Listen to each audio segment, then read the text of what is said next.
Alright, so in this video I'm going to discuss the comparison between Dubai, Qatar and Oman, and why I prefer the Oman residency over the other two options, which is Dubai and Qatar. Now, one of the things that is common between all three of these options is that you're obviously not looking at a citizenship at the end of this. This is a plan B residency option, a getaway for you, which is quite diversified. This is really, I would say, in a lot of ways, opposite to what a Latin American residency would get you. That is more closer to home if you are from the North Americas. Oman or any of the Gulf, the 5 Gulf residency options are quite far away distance wise, and they're very, very different, right? The whole lifestyle, the whole setup is quite different than what you would get with the Latin Americas. Now, the common thing is that obviously these are residencies and that don't lead to citizenship. A lot of people, and interestingly, I just had a call with one of my callers, and is particularly interested in Gulf, and he really liked Oman for several reasons. So I wanted to discuss some of the positives, strong points about Oman, and why I feel it's better than Dubai and Qatar.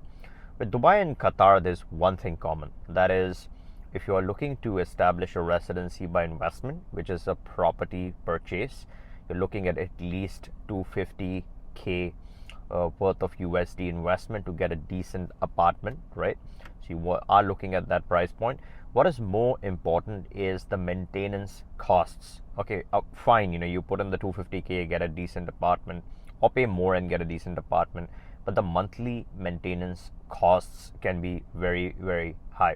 If you're looking at Dubai, you're talking about, for a decent apartment, you can go up to 500 or more USD per month, which is quite high in my opinion for a lot of people. Some people it doesn't matter, but if you are using Dubai as a part-time residency through investment, let's say you're not renting your apartment, you're keeping it for yourself, or you're renting it partially, then paying that 500 USD per month in maintenance cost is not suitable for everyone, right?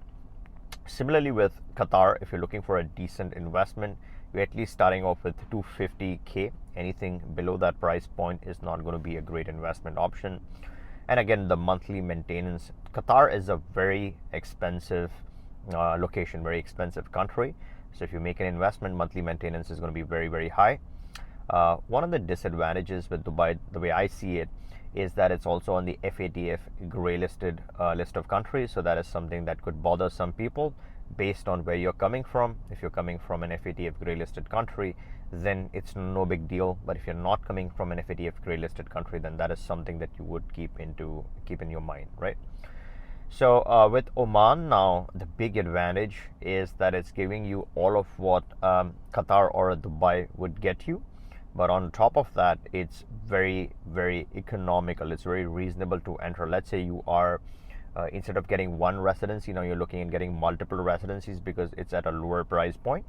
At 50K Omani Riyal, you can get a decent apartment, and that can get you an immediate residency in the country. Now, this is indefinitely renewable as long as you're maintaining your investment in the country. Now, you have to invest in an ITC, which is a specific area designated by the government. That's where you can make the investment. Now, unlike some of the other places, these ITCs are actually quite popular, and the locals in Oman are actually investing in the ITCs, buying up some of the properties because they know there's going to be heavy demand from the outsiders. So if they get in and buy the properties, then they have an opportunity to sell those properties for a profit to outsiders. So there's a lot of demand even within the ITC. Now, when I'm discussing all of this, this is not investment, immigration, legal, or tax advice. This is my personal assessment, educational content, and news content, right? And in case you were new, my name is Jay. And at any point, right, during this video, if you are looking to get started with your investment option, you're looking for an investment with a particular, in a particular area, then we have strong and solid contacts in Oman. Can get you, can obviously we can work with several apartments of your that might suit your lifestyle, and we can get you started with the whole residency slash investment opportunity of your choice. So you can always click the link in the description, book a call. We can discuss your situation, and we can always get you started. Now, the monthly maintenance cost with Oman is drastically low as compared to, let's say, the Dubai and Qatar. In Oman, you're looking at $50 per month monthly. If you compare that with, let's say, 500 for Dubai and let's say 250, 300 for Qatar, that is a significantly low entry point.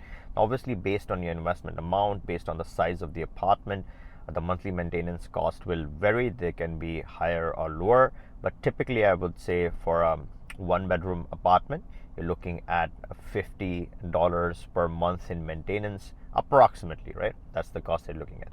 So not only is your investment, the initial investment amount into the country very, very low to get that interesting residency, a very diversified residency in the Gulf, but you're also looking at low maintenance, monthly maintenance costs. So that is, I think those are the two very big advantages with the Oman option.